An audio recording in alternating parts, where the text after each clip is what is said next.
Hi guys, my name is Annida from Speaking for Transactional Function A2 class. In this video, I will perform some of my competencies in speaking for transactional functions to fulfill my final exam assignment.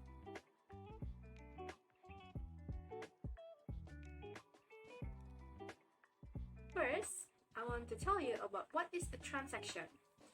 So, a transaction is an interaction that focuses on getting something done rather than maintaining social interaction. In communicative language teaching, transactions are generally referred to as functions and include such areas as requests, orders, offers, suggestions, and so forth. Transactions may consist of a sequence of different functions. For example, two people agree to meet somewhere, when you're ordering food in a restaurant, when you're buying something in a store, or you're getting a haircut, and so forth. And now I will tell you some of aspects that are included in the characteristic of speaking for transactional functions. First is to describe something. It's to give details about what someone or something is like. What kind of things that can be described, there is observation or opinion. So these two are used to describe what is told. And for example, what a pretty girl or she's tall woman, she has pointed nose and thin lips. Second is size. It's used to describe how big or small a noun is. And for the example, there is a small town, or you have to cut your hair to be shorter. 3 is age. Is to describe how old or how young a noun is. And for example, look, the old man just buys some books. Or I have read some ancient stories. Fourth, shape. Shape is used to describe the form of a noun. Like, I'm going to use my flat shoes, or the road is bumpy. And fifth, color. So, color is used to describe the color of a noun, of course. And for example, like, the jacket was blue all the time, or the leaves turns yellow when autumn comes. And sixth is purpose or qualifier. It's used to describe what a noun is used for or what it does. For example, it's my drawing pencil. Last but not least is a noun self. So it's the word that is being described. And for example, there is my car, or can you give me the books? Now we will move to conversation gambits. So conversation gambit itself is specially designed to teach the language of conversation and discussion.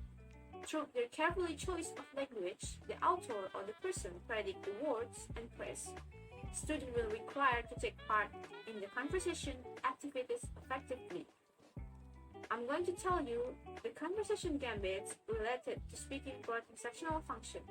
The first one is starting the conversation, and the dialect example like, I would like to start by looking at the main topic, or I suggest we start talking about this crucial issue. Or you can say, why don't we first address our topic basic if it's okay with you? Next is asking for your partner's opinion or engaging the other person. So example is, can you give an example of that? Could you be more specific? Or I would be interested to hear what your opinion is on this matter. Third is agreeing with your partner. And here is example. First, I admit I have to agree with you on this particular point, or you're right, it cannot be denied that global warming is such a sensitive issue for people around the world. And we're going to move to the fourth one, is having reservation or disagreeing with your partner. Like, you can say, sorry, but that is not the way I see it. Or, I see what you mean, but I don't believe if we have to let this slip away. Or you can say, well, I don't quite go along with this article too. And the fifth one is asking for clarification. Like, sorry, could you just repeat about what did you just say? Or I I would ask you to clarify your last point or what you just said. Now we're going to move to debate. Debate is a competitive two-way conversation, and the goal is to win an argument or convince someone, such as the other participant or third-party observer.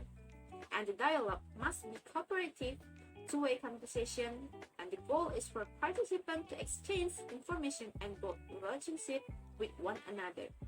Of course, there are some expressions you could use. Here we go. We can introducing a point and say, first of all, I'd like to point out about our main focus on this matter. Or you could just say, speaking of. After that, we can express a personal by saying, you can take it from me that, or it sounds to me that, or I have a feeling that. Then you can express the pros and cons. You can say, there are two sides to the questions, on the other hand, and so forth. Then there are expressing doubt. Like you can say, I'm not sure if, I wonder you realize that, or I doubt that. After that, you can expressing disagreement. Like, I don't agree with you about, like, I'm of a different opinion. And then you could expressing your support. You could say, you're quite right, or you've got a good point there. Or you can say, that's a very important point. And last but not least, keeping to the point. You can say, come to the point, that's not the problem, or that's not relevant. After you expressing your agreement, you can keeping to the point. Like you can say, come to the point, or that's not the problem, or that's not relevant. And last but not least is drawing conclusion and summing up. Okay, that's all for the videos today. I hope it's useful and you like it. Thank you for watching and see you guys.